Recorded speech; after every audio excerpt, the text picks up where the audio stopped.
स्वागत है आप सभी लोगों का मेरे चैनल साइंस टू टेक्नोलॉजी में। आज के शो रॉकेट मंडे में हम बात करेंगे कैसिनी हाइगन्स मिशन के बारे में। तो आइए समझते हैं। और आप ये समझिए कि ये मिशन बहुत बड़ा है, जैसे कि वॉयेजर बहुत ज़्यादा बड़ा है, ये वैसे ही बड़ा है। तो मैंने नीचे टाइम लाइन दिया है जो नासा की तरफ से बनाया है, जिसमें खूब खूब सारा छोटा छोटा स्टेप्स है। तो ये प्रेजेंटेशन जो है ये एक ओवरव्यू है, आपको टोटल आइडिया मिल जाएगी क्या करना चाह रहे थे, कैसे किया गया, और उसके बाद आप जाके खुद रिसर्च करें, क्योंकि एकदम टाइमलाइन उन्होंने जो बनाया है वो बहुत अच्छे से इंटरेक्टिव, आपको एक एक डिटेल मिल जाएगा। तो समझिए, ये समझिए कि अगर वॉयेजर मिशन था तो वॉयेजर मिशन एक तौर का ग्रेजुएशन था कि उससे सब चीज़ मिल गया। ये एक पोस्ट ग्रेजुएशन है, ठीक है। वॉयेजर ने सब गैस जायंट को दिखा दिया, ठीक है। तो क्या आप गैस जायंट को स्टडी करना चाहते हैं, एग्जैक्टली जाके अच्छे से स्टडी करना चाहते हैं, तो इसका मिशन का मेन टारगेट था सैटर्न को जाके स्टडी करना, कि भैया सैटर्न को समझते हैं। और सैटर्न्स में सैटर्न से ज़्यादा इंटरेस्टिंग है, सैटर्न्स में जो मून्स हैं, खूब सारे मून है, उसमें से कुछ कुछ बड़े मून है, कुछ कुछ बहुत छोटे मून है। बड़े बड़े मून में से किसी किसी के इसमें एटमॉस्फेयर भी है। तो समझिए मून्स पे ज़्यादा फोकस करना था।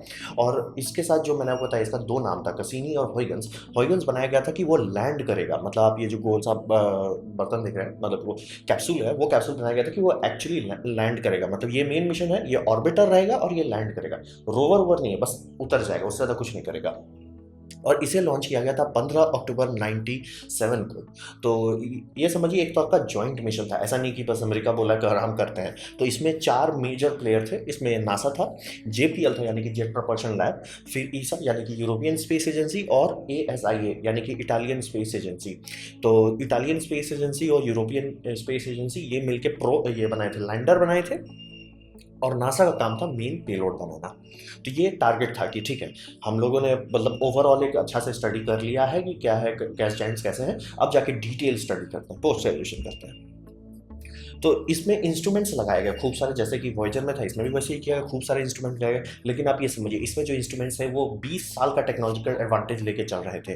तो इसमें 12 इंस्ट्रूमेंट्स लगाए गए थे। इसमें 4 ऑप्टिकल था, मतलब ultra violet, infrared optical system, मतलब 4 ऑप्टिकल सिस्टम के लिए, 6 पार्टिकल और वेव्स सब पे स्टडी करने के लिए था, 2 रेडार बेस। तो ये रेडार बेस बहुत इंपॉर्टेंट था। ये जो बड़का सा व्हाइट डिश देख रहे हैं, ये रेडार डिश है। और इसका ये समझिए, रेडार ज़रूरी इसलिए था कि टाइटन को ये स्टडी करना चाहते हैं। टाइटन में एटमॉस्फेयर है, मतलब वॉयेजर जब गया था तो हम लोग को समझ में आ गया कि वहाँ कुछ है, लेकिन बस ये समझ में आया कि मीथेन का एटमॉस्फेयर है, और थोड़ा गेस कर सकते थे, लेकिन कैसा सरफेस दिखता है ये नहीं पता कर सकते। तो अभी अगर आप टाइटन लिखिएगा तो आपको इस तरह का इमेजेस देखने को मिल जाएगा।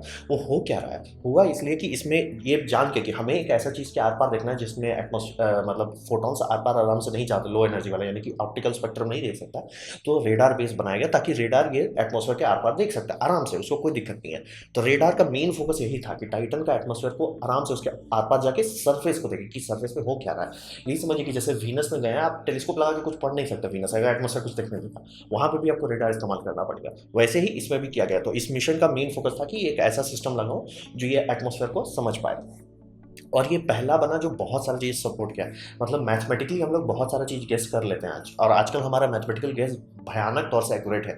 यानी कि ऐसा समझिए कि जब वॉयेजर गया था तो वॉयेजर के हिसाब से ये था कि बहुत सारे केसेस में हो सकता है सब सरफेस मून, यानी कि चंद्रमा जो है, मतलब ये सब ग्रह का जो चंद्रमा है, इसमें से काफ़ी सारे केस में टाइट, वो बाहर से पूरा बर्फ बना हुआ है। लेकिन क्योंकि वो इतना बड़ा ग्रेविटेशनल वेल जो है जुपिटर का, ये इसको जुपिटर बोल रहा हूँ, सैटर्न का, ये अप डाउन कर रहा है, तो स्क्वीज कर रहा है, तो इससे गर्मी हो रही है, तो ये गर्मी बाहर नहीं निकल पा रहा है, तो अंदर पानी का एक लेयर है, ठीक है। ये मैथमेटिकल गेस था ये, लेकिन जब एक्चुअली लॉन्च किए तो ये एक्चुअली दिख गया, इसको फुटेज मिला। और प्लस जिस टाइम ये जा रहा था एनसेडुलस के पीछे से, एनसेडुलस का मतलब एक मतलब समझिए एक वॉल्केनो खुला, और चूंकि उसकी ग्रेविटी इतनी कम थी वो एक्चुअली आधा स्पेस तक आ गया। तो ये प्रोब उसके थ्रू गुजरा, मतलब यहाँ से समझिए फवारा आ रहा है, फवारा के थ्रू गुजरा, और हम लोग को एक्चुअली पता चला ये पानी है। इस पानी में नमकीन पानी, मतलब पूरा डिटेल क्लियर हो गया, क्योंकि ऊपर से जितने भी फुटेज है एक्चुअली जो देखे हैं और स्टडी किया है उसमें हिसाब है कि ऊपर तो कुछ है ही नहीं, तो ये सब सरफेस है, सब सरफेस है। अब पानी हम लोग गेस कर रहे हैं, एक्चुअली पानी है कि कुछ और है, वो पानी निकल गया, ये पढ़ लिए, मतलब समझिए एकदम कंफर्म हो गया। मैथमेटिकल गेस मारे थे वॉयेजर के टाइम में, अभी एकदम गारंटी, ये लीजिए फाइनल प्रूफ के साथ। तो ऐसा ये बहुत सारा छोटा छोटा चीज़ किया जिसके चलते हमारा गैस जायंट का अंडरस्टैंडिंग बहुत आगे हो गया। खास करके जैसे कि ये सैटर्न का वो देखते हैं, सैटर्न के ऊपर एक हेक्सागोनल वोर्टेक्स है।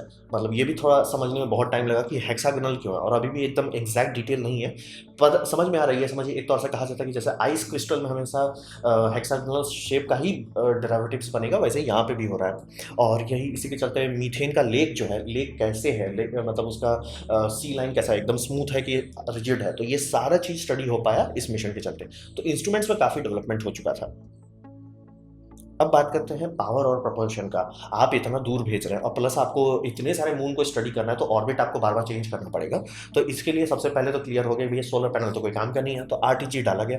इसमें भी वॉयेजर की तरह 3 ठो डाला गया, और इसमें 2 रॉकेट सिस्टम लगाया गया था, यानी कि थ्रस्टर्स होते हैं जो थोड़ा थोड़ा काम करते हैं, मतलब आपको लेफ्ट घुमाना है, राइट घुमाना है, और एक होता है मेन रॉकेट, आपको स्पीड बढ़ाना है, स्पीड घटाना है। तो आप बोलेंगे स्पीड क्यों घटाना चाहते हैं? अगर आप एक किसी के ग्रेविटी वेल में फंसना चाहते हैं, ऑर्बिट करना चाहते हैं, तो आपको अपना स्पीड घटाना पड़ेगा और उसका ऑर्बिट से निकलना चाहते हैं। जैसे मानिए प्लैनेट के इर्द गिर्द आप ऑर्बिट कर रहे हैं, तो प्लैनेट नहीं, इस केस में मून के इर्द गिर्द घूम रहे हैं, टाइटन के इर्द गिर्द घूम रहे हैं, तो टाइटन में घुसने के लिए आपको स्पीड स्लो करना पड़ेगा, टाइटन से निकलने के लिए स्पीड बढ़ाना पड़ेगा, इसलिए मेन रॉकेट एक अलग रखा गया। और फिर फाइन ट्यून करने के लिए, एडजस्टमेंट करने के लिए, ताकि सैटेलाइट डिश जो है इसका एंटीना अर्थ की तरफ फोकस करे, उसके लिए अलग सिस्टम बनाया गया। तो 16 हाइड्रोजन मोनोप्रोपेलेंट स्मॉल थ्रस्टर्स बनाए गए थे। इनका काम सिर्फ ये था कि बस मतलब एडजस्ट करते रहो, ये फाइन ट्यूनिंग करेंगे, कैमरा को किस तरफ फेस करना है, एंटीना को किस तरफ फेस करना है, ये सारा काम 16 का बनाया। इसमें सब में डबल रिडंडेंसी थी, यानी इसका आधा भी खराब हो जाता तो वो भी मिशन पूरी तरह से काम करता।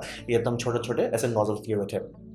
और फिर मेन इंजन, चूंकि ये मिशन इतना इंपॉर्टेंट था, जो मेन इंजन का भी बैकअप रखा गया। यहाँ पे 2 की ज़रूरत नहीं थी एक्चुअली, लेकिन 2 ठो रखा गया था कि अगर एक फेल हो जाए तो दूसरा चले। ये भी मतलब समझिए हाइपरबॉलिक सिस्टम से बनाया गया था, लेकिन इसमें 2 प्रोपेलेंट इस्तेमाल किए गए। ये समझिए जैसे हम लोग ऑक्सीजन और में ये लेके चलते हैं, फ्यूल लेके चलते हैं, यहाँ पे भी वैसा ही किया गया।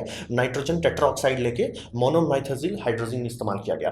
तो ये मतलब ज़्यादा थ्रस्ट देता था, मतलब आप थ्रस्टर्स में चाहते हैं एकदम थोड़ा थोड़ा ट्यूब कर सकें, एकदम टुक टुक टुक करके एकदम फाइन ट्यून कर सकें। और ये होता है जब आपको स्पीड, मतलब हाँ भाई 13 किलोमीटर प्रति सेकंड का स्पीड बढ़ाना है या 13 किलोमीटर प्रति सेकंड का स्पीड घटाना है, तब बड़ा रॉकेट इस्तेमाल किया जाएगा। तो इस समय पावर और प्रोपोर्शन के मामले में ये काफ़ी सीरियस था। अब बात करते हैं हाइगन्स का, यानी कि इटालियन स्पेस एजेंसी और ईसा का जो कोलैबोरेशन था। आइडिया ये था कि ठीक है, हम लोग रेडार से देख तो लेंगे, लेकिन क्या उसका सरफेस कैसा है उसको समझने के लिए उस पर मतलब उतरना पड़ेगा। तो ये बनाया गया। ये आइडिया एकदम मतलब सिंपल था कि लैंड करेंगे, लेकिन चूंकि एटमॉस्फेयर टाइटन का सबसे डेंस है, उसमें लैंड करने में बहुत टाइम लगेगा। मतलब पैराशूट आपको स्लो कर देगा, तो आप हवा में बहुत देर लटके रह जाएंगे, तो आधा से ज़्यादा मिशन उसका वहीं खत्म हो जाएगा। यानी कि इसमें रेडियो एक्टिव जनरेटर नहीं लगाया गया था, इसमें बैटरी था। तो इसका ऐसा नहीं था कि ये रुक के काफ़ी देर तक रिसर्च करेगा, ऐसा नहीं था। वो बस डिसेंड करेगा, लैंड करेगा, लैंड करने के बाद जितना देर इसका बैटरी चलता रहा उतना देर ये काम कर पाएगा। क्योंकि समझिए वहाँ का सबसे ठंडा जगह है, और ये ठंडा इसलिए है क्योंकि मतलब आप बहुत जगह सुनते हो चांद का ये जगह पर ठंडा, लेकिन वैक्यूम आप एनर्जी लूज नहीं करते। यहाँ पे वैसा नहीं, यहाँ पे एटमॉस्फेयर है, और वो एटमॉस्फेयर ठंडा नाइट्रोजन है, तो एनर्जी आप बहुत तेजी से लूज करते हो। तो हस्ट कुछ तंदुरुस्त बैटरी भी कुछ ही मिनट चल पाएगा। तो इनका टोटल मिला था, मतलब रियल लाइफ में 90 मिनट के आसपास कुछ निकल पाए थे। तो हिसाब ये था कि जिस टाइम ये उतर रहा है, तो मेन केसिंग जैसे ही स्पीड स्लो हो जाएगा, अब पैराशूट डिप्लॉय हो जाएगा, मेन केसिंग हटा दिया जाएगा, और इसके अंदर एक गैस स्पेक्ट्रोमीटर टाइप का मटेरियल लगा हुआ था कि वो गैस सूंघेगा, मतलब समझिए सूंघ के अच्छा से बता देगा कि एटमॉस्फेयर ऐसा है। अच्छा, ऊपर एटमॉस्फेयर में इतना नाइट्रोजन का कंपोजिट मिक्स है, मीथेन इतना मिक्स है, नीचे वाले में मीथेन है, ब्यूटेन है, ऐसे ऐसे करके सब चीज़ को स्टडी उतरने दरमियान ही करेगा। मतलब इस कर चुका है, डिटेल हो गया, रिजल्ट हो गया, और कैमरा वैमरा भी था ये सब डिटेल करने के लिए। और इससे प्रूव हो गया कि हम लोग जैसे सोच रहे कि लिक्विड फ्लो हो रहा है, ठीक है, यहाँ तापमान बहुत कम है, मीथेन लिक्विफाइड हो रहा है, लेकिन वो लिक्विड उस टेम्परेचर पर कैसे बिहेव करता है सरफेस के ऊपर, ये एक्चुअली पेबल्स का फोटोग्राफ देख देख के एक्चुअल समझ में आ गया कि अच्छा ये ऐसा है। और लैंड करने से ये भी पता चल गया कि ज़मीन कितना स्ट्रांग है, कितना सॉलिड, मतलब एक रफ आइडिया तो मिला।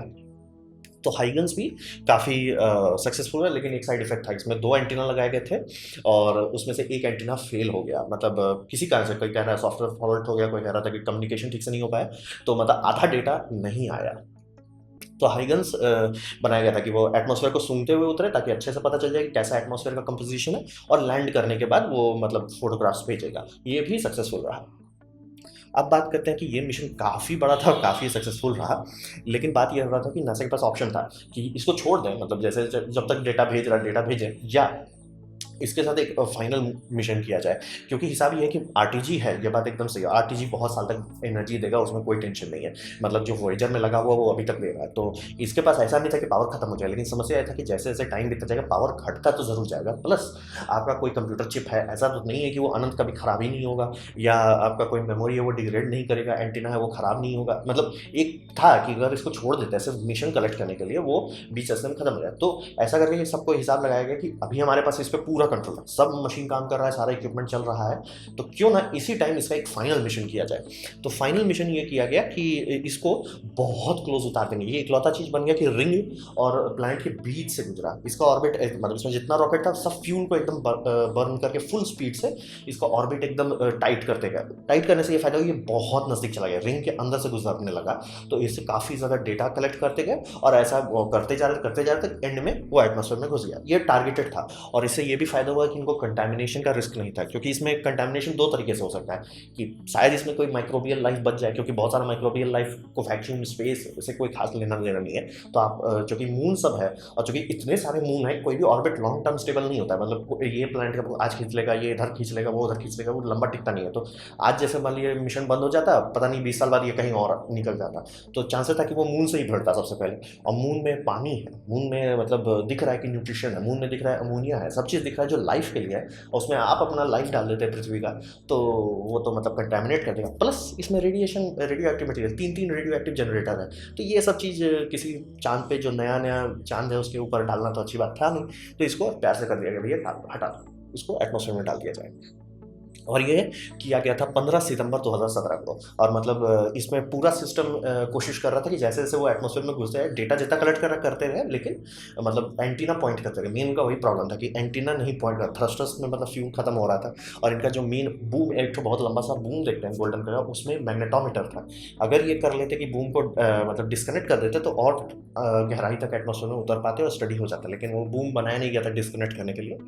तो ये काफ़ी सक्सेसफुल मिशन रहा, मतलब इसको बनाया गया था 8 साल के लिए, फिर एक्सटेंड कर दिया गया, डिटेल और आया और एक्सटेंड कर दिया गया, ऐसे ऐसे बढ़ाते बढ़ाते बढ़ाते बहुत एक्सटेंड किया गया, और एंड भी इसको एकदम अच्छे से फुल से किया। ऐसा नहीं वॉयेजर जैसा नहीं कर दिया गया कि मतलब ठीक है तुम्हारा आधा इंस्ट्रूमेंट्स बंद हो गया, चालू नहीं हो सकता, इसको फुल, ये जब तक जिया एकदम हष्ट पुष्ट तंदुरुस्त काम किया, और उसके बाद एक भयानक इसको सेंड ऑफ किया गया। तो ये काफ़ी अच्छा था, और मैं कहूँगा, ज़रूर कहूँगा कि आप जाके नासा का वो पूरा टाइम लाइन देखें, क्योंकि ये सब मिशन इतना बड़ा होता है कि जो लोग इसमें काम करना स्टार्ट किए वो रिटायर हो जाएंगे तब जाके ये मिशन फाइनलाइज होगा। तो ये काफ़ी अच्छा मिशन था, काफ़ी मेहनत किया गया था इसके पीछे, और रिजल्ट भी बहुत अच्छे अच्छे आए। तो ये था मेरा प्रेजेंटेशन कसीनी हॉयगन्स के बारे में। उम्मीद करता हूँ आपको अच्छा लगा, कुछ सीखने को मिला, कुछ समझ में आया। अगर ऐसा है लाइक कर दें, दोस्तों या शेयर कर दें, उससे मेरा काफ़ी भला होगा। नहीं अच्छा लगा, नहीं पसंद आया, कोई बात नहीं, आप डिसलाइक कर सकते हैं, मैं कहूँगा डिसलाइक 2 बार दबाएं, उससे मुझे पता चलेगा कितना नापसंद हुआ। मैं आपसे कहूँगा कमेंट लिखे, क्योंकि मैं हर कमेंट की जवाब देने की कोशिश करता हूँ, और आपसे कहूँगा सब्सक्राइब की बेल दबाइए अगर आप नहीं हो तो। आपने मेरा वीडियो देखा, चैनल मुझे बहुत खुशी हुई। धन्यवाद।